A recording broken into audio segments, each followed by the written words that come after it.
Hey team, so grateful. What a way to kick off Rejection Con. I am Laura Hennings at Seven Figure MSP.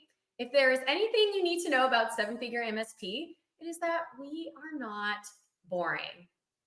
I think one of the most freaking disrespectful things anyone can say to me or to any of us here at Rejection Con is, "You're boring." Now, I'm not going to give you some boring blah, blah, blah spiel about how awesome Seven Figure MSP is. Giuseppe, you already know. But if there is one thing I want to say, it is that we are people that care about growing your MRR. Okay. We are known as being the ones that empower MSP providers to double their MRR in a year or less. We have plug and play sales strategies that work. Now, I want to preface this by saying, yes, it's about the money. And I'm going to speak from personal experience. What I care about is the man or woman that you are becoming behind the money. And at Seven Figure MSP, we really pride ourselves on not just elevating as business owners and as MSP professionals. It is about who you are growing as a freaking human. I was actually shooting the shit with Alex and some of the empath guys. We had an awesome, and if you were there at the AI Revolution event that we hosted last week, I want you to drop it in the chat. How freaking epic was that? Mind-blowing. We had guest speakers such as Jeb Blount. We had Jeff Woods there. And then I also had a keynote. We just had such a great time over there. And if there was one thing I took away and what other people took away, it's that we, yes, you and me, we can actually integrate AI in our existing services. And something we've been doing at Seven Figure MSP is talking to our members and talking to all of you here is, hey, guess what? Tech, cybersecurity, we are actually AI experts as well. And we were masterminding ways that we can start making money and ways that we can start incorporating AI into our services, whether that's consulting. We actually created a really hot, I'm going to go ahead and drop this in the chat. We created an AI playbook on a 12-month playbook on how you can start integrating AI as a part of your services and what this would look like. Because who here doesn't like to make more cash money? Raise your hand. Think about it. You guys are experts. I'm going to be chatting more about this on my keynote here on Friday. And another thing we really care about at Seven Figure MSP, and I know empath, which empath, freaking love you guys. You're my favorite. Are we allowed to play favorites? Yeah, we're allowed to play favorites. Okay. Empath, you're my favorite. But one thing I know that Seven Figure MSP and empath have in common, yeah, Kyle, shameless plug, is we care so much about community and connection, giving back. Obviously, guys, make your donations. The whole essence of giving back, I believe in karma and it comes back tenfold. So something we believe at Seven Figure MSP is cultivating community, is cultivating long-lasting, genuine connections. And that is why at Seven Figure MSP, we pour so much love and energy into these live events. And if you've ever hosted a live event, who here has hosted a live event? It is not freaking easy. You should see us. We're like ducks running around, but it just gives us so much joy. And it gives us so much joy to see you guys connecting. Lifelong friendships. So one event, this is like my next plug before I introduce our next great speaker, is we are having our next live event in summer, in July, at the amazing Fort Worth. And that's going to be, what is it? July 29th to 31st, okay? We would love to see you in person. I like to call this the meeting of the minds. And for those of you that have been to our events, you know how epic they are, okay? I'm still buzzed from the event. You're like, okay, did Laura just have a bunch of coffee? I actually have not had my coffee yet. I'm just buzzing being here with you and buzzing at the opportunity for you guys to come here in person and jam out with us. Seven Figure MSP. We love you. We're here for you. Now, we are so excited for our next speaker. I had the opportunity to chat with him, get to know him before this. Sean Walsh. He is the CEO and senior consultant of Encore Strategic. And this was really cool when I found this out. Who here has read The Pumpkin Plan? freaking epic book. And I was low key, not so low key now, fangirling at the fact that Sean Walsh was and is the co author of the Pumpkin Plan for Managed Service Providers. You want to go ahead and grab that. Not only that, he was a former MSP business owner and he was able to have an incredible exit. And that is why he brings so much knowledge and so much wisdom to this. He shows MSP business owners not only how to exit, but to increase profitability and grow their market share. If you want to get to know him on a more personal level, he is a father of 3. He is married, and really cool, he splits his time between New Hampshire and Aruba. Such a rough life, such a rough life. But that is the power of when you think long term. So think about if you have an MSP or you're in break fix world, what is your long-term plan? What is your long-term plan? Sean is a great resource for that, okay? And when he's not doing this, he's out there being a patty dive instructor. I'm personally afraid of open water. So Sean, maybe I can learn something from you. That just speaks volumes to the type of man he is beyond the business. So we are so super excited for his keynote, Leadership is Language. And what it does is it encourages us to think about leadership in a different way. It's not just about going up there, giving inspiring speeches or issuing clear orders. What Sean is going to talk about today is how true leadership actually comes from the words you choose intentionally. I'm feeling into a lot of intention in this talk and what Sean's going to say, and also how you engage your team. So let's get ready to dive in with Sean as we explore the 6 key shifts to transform how you lead. So let's. Laura, thank you very much. I'm Sean Walsh of Encore Strategic, and this is Leadership is Language, based on the book by L. David Marquet. You're looking at a picture of the El Faro. It's a container ship that was lost at sea with their entire crew of 33 on October 1st, 2015, when the ship steamed directly into the eye wall of Hurricane Joaquin. The ship now sits at a depth greater than that of the Titanic. And the reason we're able to learn from the tragedy of the El Faro is that during the search of that ship, the voice recorder from the bridge was recovered. This recording allows us to hear the conversations that took place between the captain and the crew before the loss of the ship. The crew of the El Faro were competent, they were well trained, and they were experienced sailors. They wanted to do a good job. The record shows they did everything they could to save their ship and each other up until the last fateful minute. Nothing I say here today should be taken as to disparage that crew, but something got in their way. What the record of their conversations uncovered was that the captain and crew were operating from an old playbook. They were operating from a playbook of the industrial age. The use of language by the captain and the crew from this industrial age playbook led to ineffective communication and a lack of sharing of critical information. And this led to the eventual loss of the ship. But today we're going to give you a new playbook. The playbook we're going to talk about today is a modern playbook for the information age, and we will save the El Faro. So the first question I want to ask you is, do you hire people to get work done, or do you hire smart people to solve interesting problems?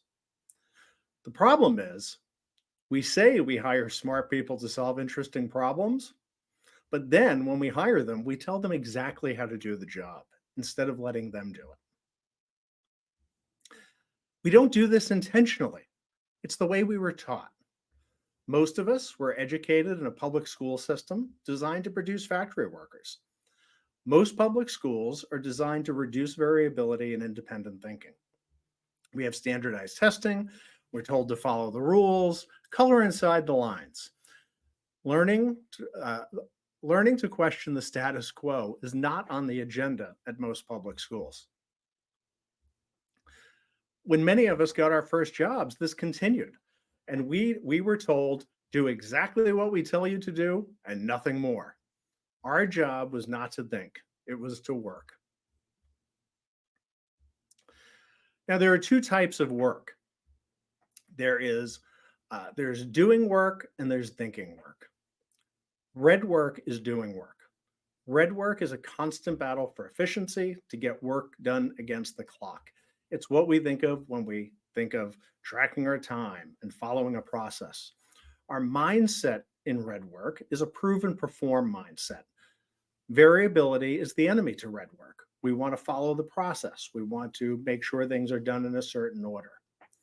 Blue work, on the other hand, is thinking work. It's cognitive work. It's harder to quantify based on time input.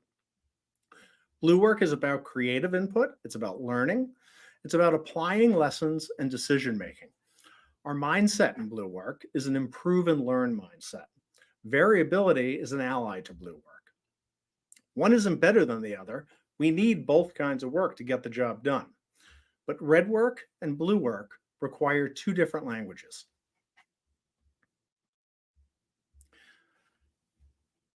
In the industrial age, companies separated people who did the blue work and red work by class. We had blue workers and red workers, and we use different cultural signals and to indicate these classes. We have managers and subordinates. We have salary workers, hourly workers, white collar and blue collar. In this factory picture, can you see who does the thinking here? It's that guy right there. And if you pick that out, then good for you.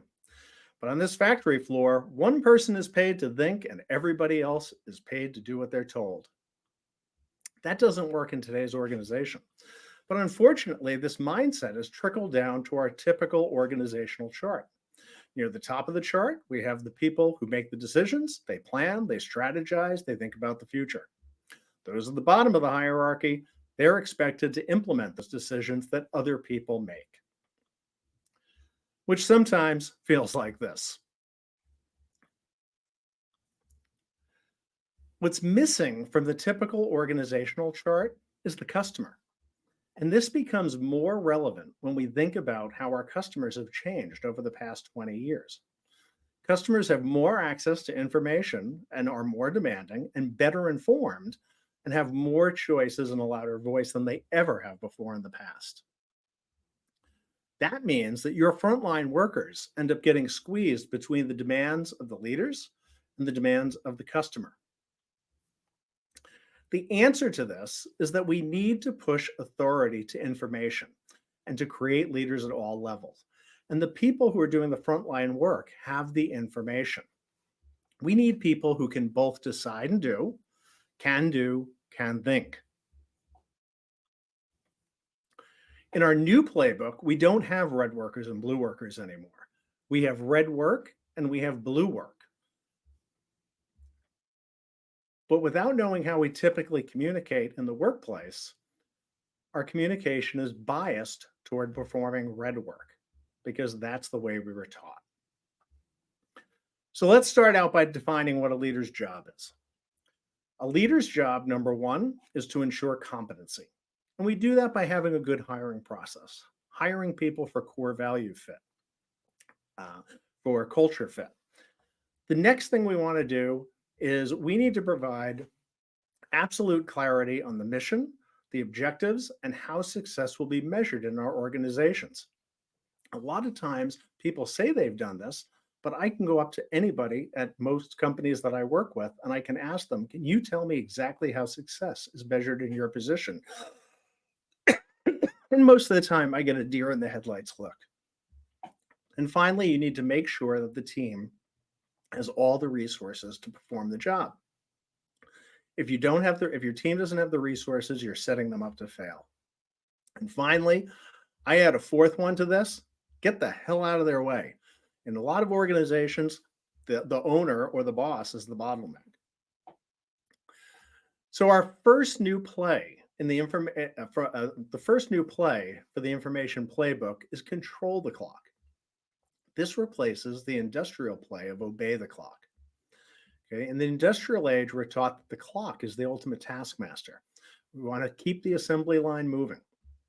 At my MSP, it sounded like, why are you in the office? Get out there and bill somebody. In the modern playbook, we control the clock. We don't obey the clock. Now, how did this affect the El Faro? Before the start of their voyage, the captain made a decision to take the Atlantic route to their destination of Puerto Rico.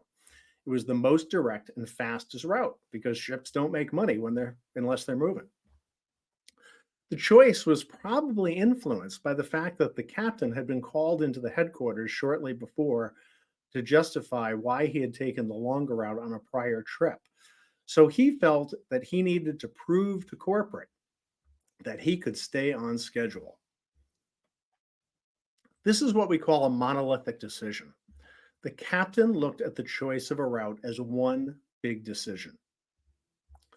The problem with monolithic decisions is that once we make them, we fall into a psychological trap called overcommitment.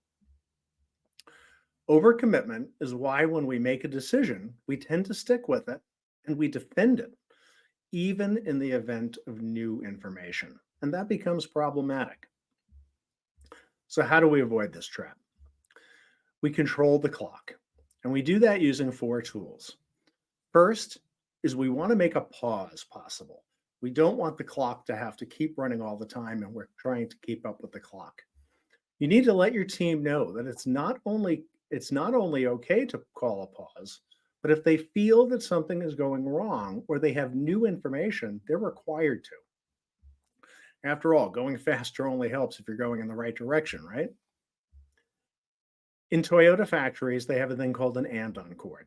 Andon is Japanese for lantern. They pull the cord, it turns on a light. If the worker believes that there's a quality issue, they pull the cord, a light goes on, and the assembly line stops. They're given time to determine if something's wrong and to fix it if needed. While this may seem counterintuitive to the industrial age play, this has actually been found to save not only time, but money while increasing quality. The next thing we want to do is name the pause. Whether it's an andon cord, if we're on the ship, we could call it a mariner's minute. At my company, we had a thing called a QC check, and we had another thing called an automation meeting. Giving the pause a name gives the process credibility, and it keeps it from being seen as something that people will be penalized or criticized for using.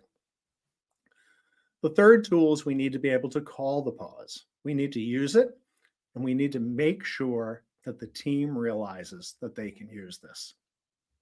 At the Toyota factory, workers are first thanked for calling the pause before anything else is done because management wants to encourage its use. In the US, during a tour of a new Toyota factory that was being opened in California, the CEO of Toyota saw a worker struggling to call the pause. They were looking at this assembly line, looking at the andon cord, back and forth. Finally, they pulled the cord. And when they finally did, the CEO walked over to them and he thanked them in their tradition. The CEO then apologized to him for not creating an environment where he felt comfortable using the pause and said that that would be corrected. The other tool that you can do is to pre-plan the next pause. So you can agree with your team that at certain intervals, we're going to pause, we're going to move out of red work into blue work, and we're going to say, is there new information? Is there something we've learned that needs to be taken into consideration? And this will relieve the stress of any one person having to be responsible for calling the pause. So how could this have played out on the El Faro differently? The captain could have called a pause with the crew before leaving Jacksonville. This is their first decision point. Let's call it a mariner's minute. He could have asked for feedback and observations. If after getting feedback and observations from the crew, the captain still decided to take the Atlantic route, they could have pre-planned the next pause at decision point 2. This is called the Rum Cay cutoff. This is another area where they could have turned in for shelter from the storm that was coming. At that time, they could have assessed any new information and turned down the Rum Cay cutoff and avoided the worst of the storm. They could have planned another mariner's minute before steaming into port in Puerto Rico in order to decide, hey, we went through heavy weather. Was there any damage to the ship? Are we really ready to dock? This process breaks up the monolithic decision. So we're not making this big, enormous decision that we're going to overcommit to. where what we're doing is we're making decision points at each critical point, and we're taking into account new information each time we do it. Not making a monolithic decision avoids that trap of overcommitment because every decision we make is a clean slate and we can always incorporate new information into it. So, how does this affect your MSP? When we're obeying the when we're obeying the clock, one thing I saw was projects going off track. I don't know about you, but I can remember one situation where I gave an engineer a server and said, this needs to be installed at the client over the weekend, and it better be up and running Monday morning. No excuses. Monday morning rolled around. There had been no communication through the process. And on Monday, we had a server that wasn't working. We had a client that was ticked off at us, and I had a burnt out, angered engineer. How could we have controlled the clock? Well, I can tell you after that, we started putting in quality checks in the projects. What we could have done was we could have prepped the server first, and then we could have had a meeting to say, are we ready to take this on site? And then we could have taken it on site, gotten it ready to cut over. And then we could have taken another pause and said, are we ready to cut over? At that point, had we done that, we might have seen that there was an incompatibility between their primary piece of software and the new operating system. The other thing is crushing tickets. MSPs love to close tickets. But sometimes what we find is we're so busy crushing the tickets that we're not thinking about, could we automate this process? Or is there new types of tickets coming through that we could be handling more efficiently? One of the things we did at my company was to start having ticket analysis meetings every 2 weeks with key people. And what that team would do is they would go through those tickets and figure out, is there something we should be automating? And when they first proposed this, I will tell you, I thought my head was going to explode because they said, we're going to take the top people in the company and put them in a meeting room every 2 weeks. And didn't sound great. But in the end, it turned out fantastic. We reduced our average time per endpoint down from 40 minutes to 20 minutes. So we were able to effectively double our capacity with the team that we had. So the next new play is we need to collaborate. This replaces the industrial age play of coerce. Now, what do we mean? What do we mean by coercion? Coercion is not a nice word. So these days, we refer to this more as inspiration or motivation. Coercion means you're using your position, influence, or power, talking first, talking louder. You're trying to bring people around to your way of thinking. It sounds like we need to get everybody on board with this idea. I think it's great. What do you think? On the El Faro, we saw this in the way that the captain made statements to the crew, ridiculing sailors who always want to change course for a little weather. We heard his comments to the crew. It's just another day in Alaska. We're going to be fine, just fine. The language the captain was using was saying to his team, there is no room for you to question this decision. I know best, and you should do as I say. When we hire smart people to solve interesting problems, we need to collaborate. This gets all those smarts out on the table. Numerous studies have demonstrated that as a group, we are always smarter than we are by listening to one individual and just following them. The smartest groups are also the most diverse, having women, people of various ages, and in various levels of the organization. This greatly improves the results of the group decision. So, what are our tools for collaboration? One is vote first. When you go into a situation, make sure you use open-ended questions. For example, how ready are we to deploy the server at the client's site? And instead of asking people to go around the room and give their opinions, ask everybody to vote at the same time. And I like to use a method called fist to 5. So 0 to 5. How ready are we? And everybody gives their vote. Now, the other mistake we make is often if 4 of the people say we're at a 4 and one person says 0, we look at the person who voted 0, go, what's wrong with you? Get on board. But really, what we need to do is we need to embrace the outliers. These people have information that we don't have. We don't want to go with consensus. Consensus breeds mediocrity. We want to make sure we're getting all the important information out on the table. And when we talk to those people who voted differently than the group, we need to be curious and not compelling. Any Ted Lasso fans? If you haven't seen Ted Lasso, go see the darts scene where Ted talks about be curious, not judgmental. And when you're discussing after you vote, you need to ask good questions. Don't try to steer everyone who voted differently to your way. Find out why they feel differently. I tell leaders, when you're in a room with your people, everything that comes out of your mouth should have a question mark at the end of it. You need to ask good questions. Don't try to make statements. Let your team solve the problem. So learn from the outliers. All great ideas started with a dissenter. Start with the people who voted differently than the group. The next tool is give information, not instructions. Giving information sounds like park there. Submit the proposal. Giving information sounds like I see a parking spot over there, or I didn't see anything in the proposal that I would change. The other thing you can use is probability cards. It's a tool that you can use instead of the fist of five voting, where you have a series of cards. They have values on them, and they're typically percentages, and they're odd numbers: 1, 5, 20, 50, 95, 99. And people can hold that up to vote and see how they feel. This gives a more accurate perspective of what's happening. And the other thing you want to look at in your meetings is share of voice. Who's talking? Oftentimes, when I go into companies to observe their teams, we see that it's usually the boss talking and everybody keeping their mouth shut. So I have a tool that we record the meeting, and I can look at the percentage of how much everybody's talking. So look at the share of voice in your teams. Who does most of the speaking? And if you're the boss or the owner of the company, or the leader in the situation, you speak last. Leaders speak last. Why? Oftentimes, as leaders, we have ideas. We want to get our team involved and have a conversation.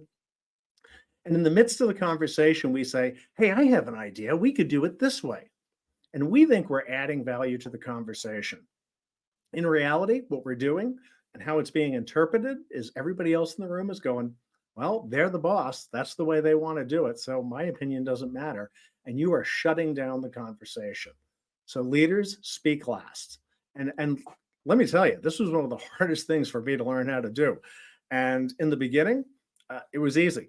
I would give them the problem to solve and I'd leave the room. So if you can't shut up, leave. Our next new play is to commit instead of the old school play of compliance. What's the difference between compliance and commitment when agreeing to a decision? Commitment comes from within. Compliance is about doing something for an external source. Commitment is intrinsic motivation. Compliance is externally motivated. Commitment invites full participation and engagement of discretionary effort. Compliance is about just doing enough to get something done. Commitment is about a choice to do something. Compliance implies no choice. This doesn't mean that compliance is bad. There are times for compliance. It's important, but it's red work. It's not blue work. It's about understanding when to comply. Put your seatbelt on. Don't stand up. Don't stand up when the seatbelt sign is on. Don't smoke in the toilet. In asking for commitment, not compliance, we're asking people to commit to an action, not to change their beliefs. So what does compliance sound like? Because I said so. Because I was, and for the worker, because I was told, that's what I was told to do. Because it says so in the manual. I just do what I'm told around here. It's not my call. On the Alfaro, it sounded like when the third mate said, I trust what he's saying, but it's just that being 20 miles an hour, 20 miles away from 100 knot winds doesn't even sound right. The tools that we have to drive commitment,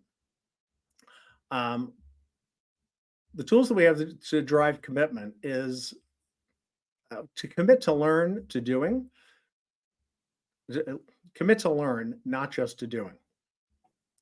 So what that means is that we're not just going to go ahead and do the work, is we're going to commit that as we work through the process of red work, we're going to take note of what are the things that we could do better and what do we need to bring back to the next phase of blue work to discuss about how it might need to be changed. So it's not about when we go into red work, we want to go in not saying what are we going to do today, but what are we going to learn today? We need to commit to action, not to belief. One mistake that people try to do is to try to get everybody on board. In other words, we try to change their mind and get them to realign their actions and behaviors and their mindset. And a better way to do this is to simply get people to commit to action. And one of the ways we can do that is by making it small. And by making it small, we're breaking down the work into bite-sized pieces. And we're committing that we're going to go back to blue work at some point. And in blue work, we're going to assess what we've learned and what new information there is. And we may have to change course at that point. Because even if somebody disagrees with the decision to move forward, anybody can get on board for a short period of time if they know that there's going to be learning and they know that data will be collected. And if there's an opportunity, and if they know there's an opportunity to reassess at some point. So we're not trying to change people's minds. We're just trying to get them to commit to an action. We're not trying to change their mind because until we do the work, we don't know who's right and who's not. The next new play is we're going to complete, not continue. When we complete work, it signals that we're moving out of red work and into blue work. We want to continue to chunk the work into pieces so it can be continued frequently. So we're going to have frequent stops where we can insert blue work into the process. This creates the natural pause where we can raise our heads, we can look around and say, what did we learn? Do we need to make an adjustment? With the old school play of continue, things just become a grind. People get burnt out. And we just start running into a mindset because that's the way we've always done it. Another tool for complete, not continue, is to celebrate with people, not for people. Okay.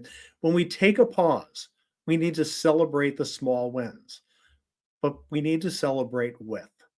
What does it sound like when we celebrate with somebody? Well, when we celebrate for somebody, we say things like, I'm really proud of you. The board will be really impressed. I think you've done a great job. When we celebrate with somebody, I appreciate that you delivered this within the deadline. I see that you have brought a lot of customer insight into this work. I noticed your team didn't need to wait to be told what to do. When we celebrate with people, we observe, we don't judge. We appreciate and evaluate the risk that they took, and the motivation becomes extrinsic.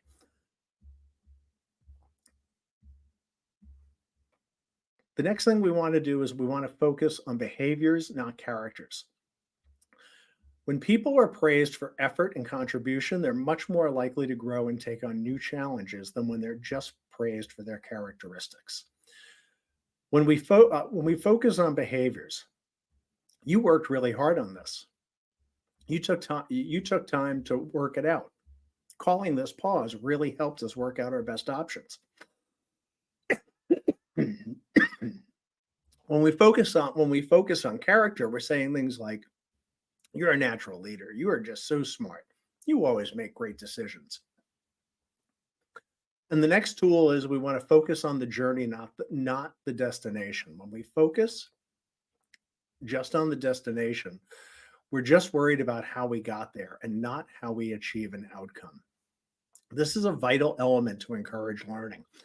We want to hear questions like, what was the biggest challenges you faced? What do you know now that you didn't know at the start of the project? And what would you do differently the next time? Then we want to improve, not prove. So when we embrace the new play of improve instead of the prove play, it's all about learning from our experience. In the old school prove play, it's about proving that we can do the job, showing the boss that we're up to the task.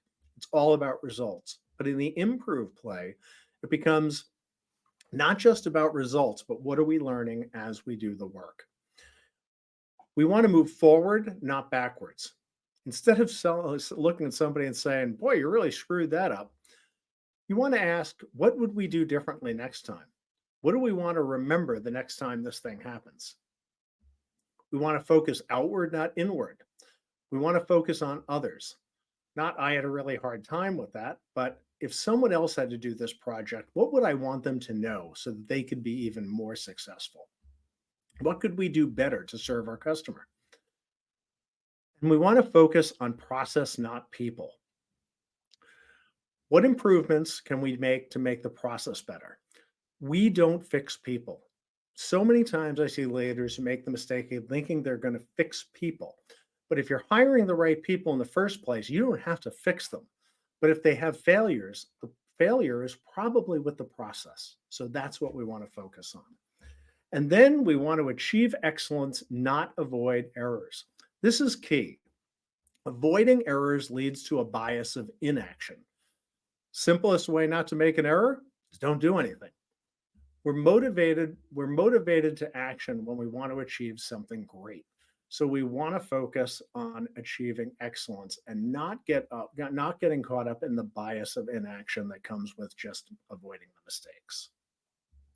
Finally, we want our teams to connect in the information age, not conform. We can flatten the power gradients. We can say things like, instead of saying things like, I need you to do this, you can try, we need to make a decision about this. Instead of saying, I've been doing this for 25 years, you could say, your fresh perspective on this would be helpful. Leaders, the most important words you can learn to say is, I don't know. It's hard to connect with a know it all. And you know what? Here's the pro tip. The good leaders that I work with, they tell their teams, I don't know, even when they do, because it gives the team a chance to learn and to own the results. The other thing you want to do is be vulnerable. It's okay to say, I'm only 60% sure on this. Let's run an experiment. How sure are we about this? On the Alfaro, what would have happened if at the beginning of the journey, the captain had said to the crew, I don't know about all of you, but I'm a little worried about this storm.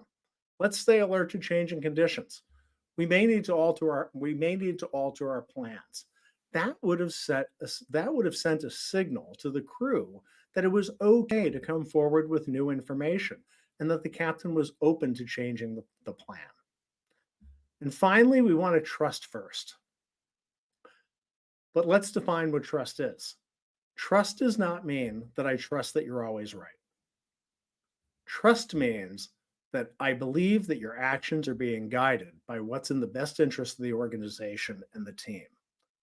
Always assume good intent.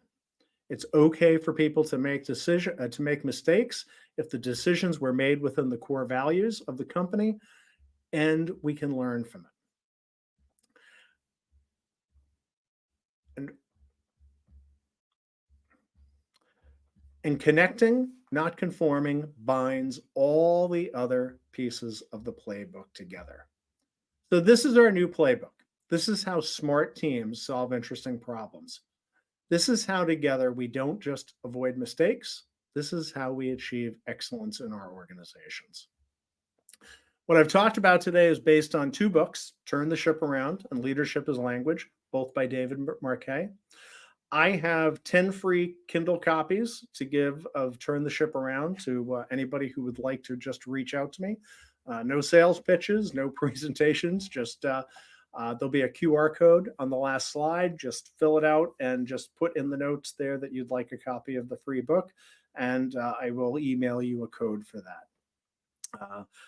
The plug you heard at the beginning, I'm also the co-author of the Pumpkin Plan for Managed Service Providers, available on Amazon, and there's more things on leadership with your teams in there. This is the QR code. Again, I'm Sean Walsh with Encore Strategic, and we teach MSPs how to profit, grow, and exit. Do we have any questions?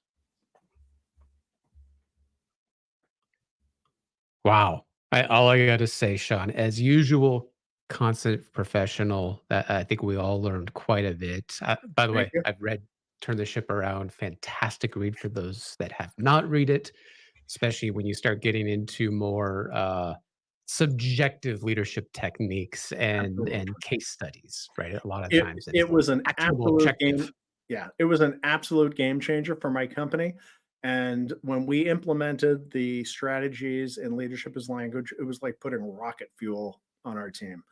Um, and I apologize for the coughing, and I got a cold. I got a cold that's lingering here, so I've been taking cold medicine here throughout the day, trying to make sure I can get through this without hacking in everybody's ear. So real quick, fantastic. We're gonna get to one question, and then we need to hop off so we can get to the next session. And if you want to go make fun of Comment or Ninja, or go hang out with them, you get 5 minutes to do that in our breakout rooms. Sean, how do you ensure that everyone doesn't leave thinking someone else is going to do the actual work? Yeah, I mean that really is, think of if anybody uses traction or any other methodology. When you have meetings and you have decision making, you need to be very clear on who is going to be ultimately responsible for this, and somebody gets assigned accountability for that. And the thing is, they need to Oh, my understand that word. accountability doesn't mean they have to do all the work, but they can delegate it, but it means that they are the ones who have to make sure that everything gets done and what they delegated out has been taken care of. So they are the ultimate taskmaster and the one who is held accountable for it. And there you go. They're the accountability bat. Oh, you said the word. Wow. Yep, Uh, absolutely. and being that this is it really is, right? Do what you say, do what you commit to, ask if people want to be committed to those things. I love it. Sean, thank you so much for coming on and sharing that wisdom. Everybody, we're around top of show right now. So we are going to be hopping into our next sessions. Like I did mention, there's some booths. If you click the back button, please go stop by, see Ninja, go see Comet Backup, go heckle them, go ask them questions, go ask them why they didn't build that one feature they told you that they want that you wanted 5 years ago. But they're great sponsors. At least say thank you for donating and thank you for helping put on this Yeah. event. But with that being said, Sean, thank you very much for being on here. And everyone, we'll see you on the next Kyle, thank session. you so much for having me again. Appreciate it. No problem.